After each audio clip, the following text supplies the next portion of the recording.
So I think that any response here that doesn't start with students is probably misplaced, at least a little bit.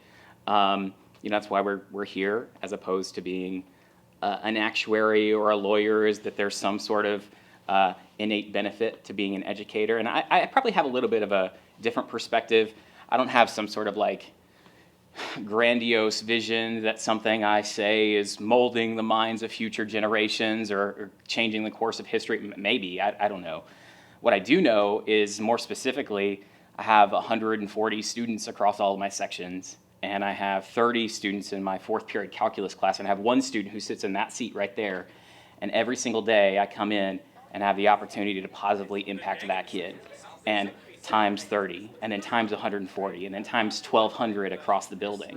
And so the number of interactions I get to have on a daily basis, I think, allows me to have a bigger influence than I would maybe have in a more traditional space. And I think that that's one of the things that sets education apart, is because we can have all these different interactions to impact those around us. I also really like the fact that as a teacher, there's no end game. Right? There's no final boss or dragon to conquer.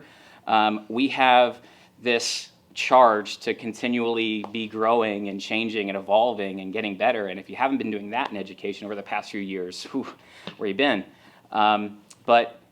There's always a skill that I can look to try and improve. And once I've become more adept at that particular thing, then I can move on to something else, or even better, I can help grow somebody else's capacity with that particular skill. So there's always an influx of new things to learn and to try, and new people to try and have an impact on. And so I really enjoy that about education, that it's not done in isolation, that we kind of do it together, and that there's no final goal. So I think my first word would probably be collaborative. This is something that I've worked really hard on over the past couple of years. I think when we talk about mathematics, specifically, AP or post-secondary mathematics, a lot of it is just kind of sit and get, and that's still how it's taught across a lot of the district, across a lot of the state especially. And so, my focus has been on, I really think that one of the most important things we can do as human beings is impact each other in one way. And so education shouldn't be done in isolation. All the time, my students are working in groups from day one. We're taking guided notes. Usually it's with a partner. We're working on collaborative practice. We're circled around our table doing it together. To me, it doesn't matter as much if a student understands a concept. It matters as a collective, are we getting better and growing? If I think about my calculus class, if I say something one time, I might have 15, like half of my students, I might have them get it right away. And if it's up to me to diagnose and to remediate the 15 that don't have it, that's going to take a lot of time and a lot of effort. But if I have them working collaboratively, then the 15 kids that got it, I've just created 15 TAs just like that allows students to feed off each other and to build each other up and to correct misconceptions on their own. And so I think it's really important that we're working together. And that extends beyond my classroom, actually. In the math department, we've reached a place where we were working as hard as we possibly could individually. And so several years ago, we made a real commitment to working more effectively, collaboratively together. And so we have things that are important to us. We've defined what collaboration is, and we really do enjoy the fact that we get to do this work together and that it's not done in isolation. The second word for me would probably be responsive.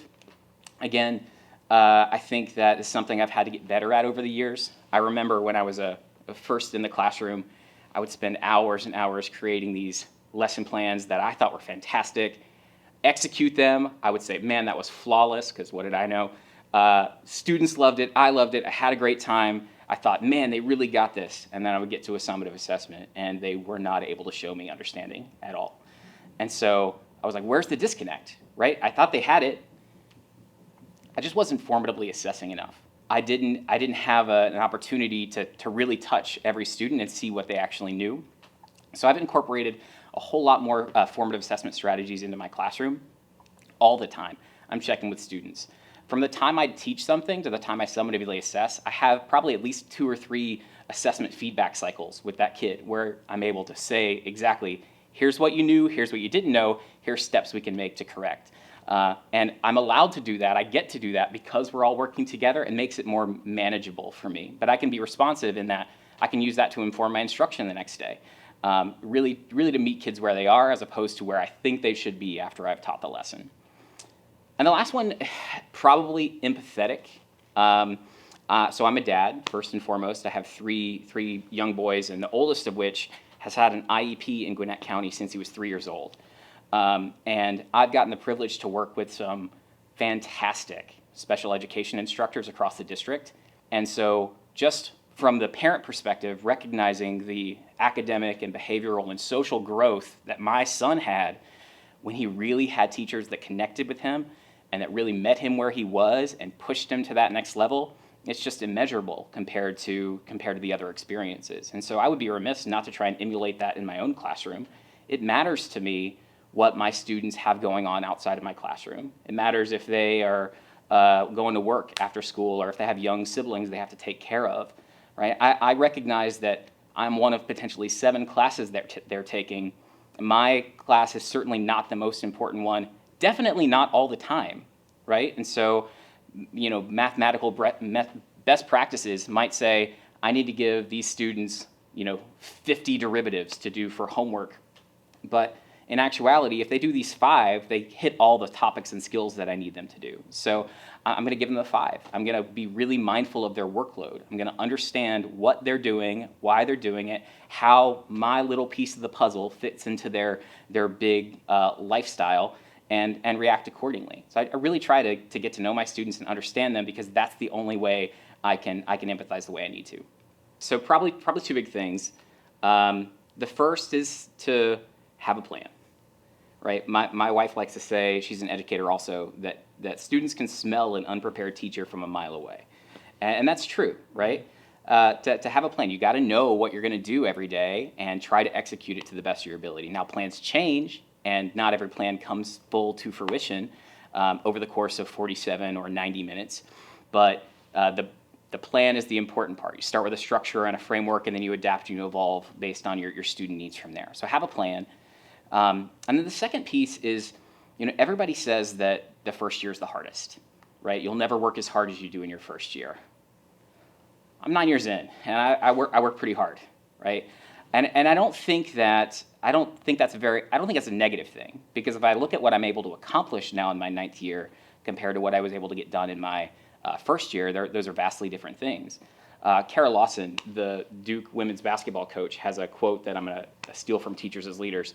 She says that it never gets easier, but you can do hard better, right? And so I think that that's one thing to keep in mind is that, yeah, it's going to feel easier at times because you did that before, right? But our calling is to continue to grow and continue to keep adding on different responsibilities and increasing what we're able to do, because that's what our students deserve. So it never gets easy, right? But we can get a lot better at doing hard and increase what we're able to do. And so I would encourage any new teacher, it's going to be hard. It'll continue to be hard. That's why we're here. This is something that not everybody can do, but we can do hard better.